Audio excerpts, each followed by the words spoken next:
ça coule, que ça coule, que ça coule, que ça coule, que ça coule, que ça coule, ici et maintenant, que ça coule, que ça coule, que ça coule, que ça coule, que ça coule. Bonjour à tous et bienvenue dans la manne du jeudi.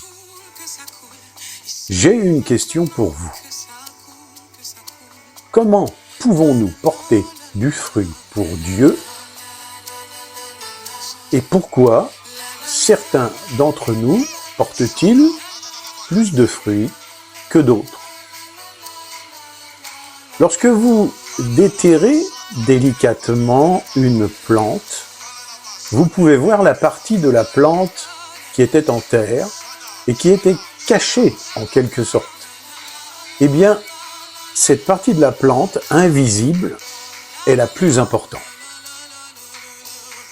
Lorsque nous regardons un arbre, nous n'en voyons qu'une partie. Et cette partie est celle qui pousse hors de la terre. Les racines de cet arbre sont invisibles car elles se développent sous la terre. Ce sont ces racines qui procurent à cet arbre l'eau, les minéraux et les nutriments dont il a besoin. Sans ces racines, l'arbre va mourir. Et si ces racines sont insuffisantes, l'arbre va sécher et il ne produira pas de fruits. Pourquoi un arbre va-t-il être fructueux? Eh bien, pour qu'un arbre soit fructueux, bien portant, il faut qu'il ait de solides racines.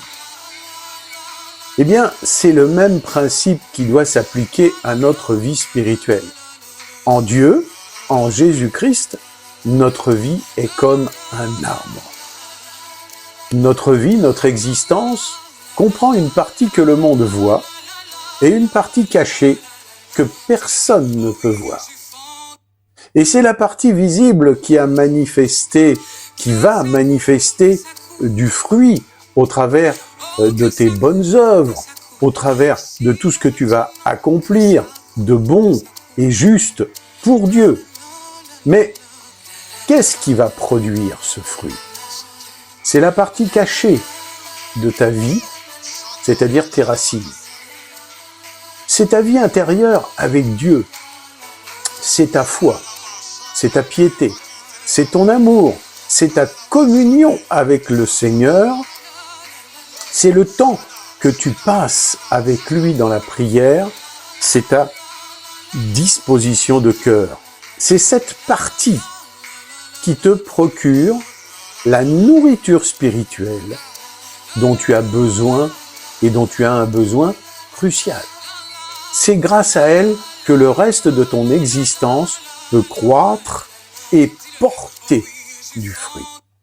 Si tes racines sont chétives, faibles, mal nourries, les fruits de ta vie chrétienne en souffriront. Le secret est que ta fécondité en Dieu sera toujours proportionnelle à ton enracinement en lui. Mon frère, ma sœur, tu dois savoir que le mot racine en hébreu se dit sheresh. C'est un mot qui évoque en hébreu la profondeur.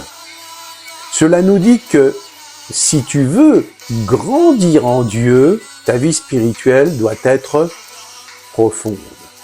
Tu dois consacrer du temps à fortifier tes racines et à approfondir ta communion intime avec ton Maître et ton Seigneur. En faisant cela, tu verras que ta vie va porter beaucoup de fruits, comme le dit le Proverbe 12 au verset 12. Amen. À bientôt.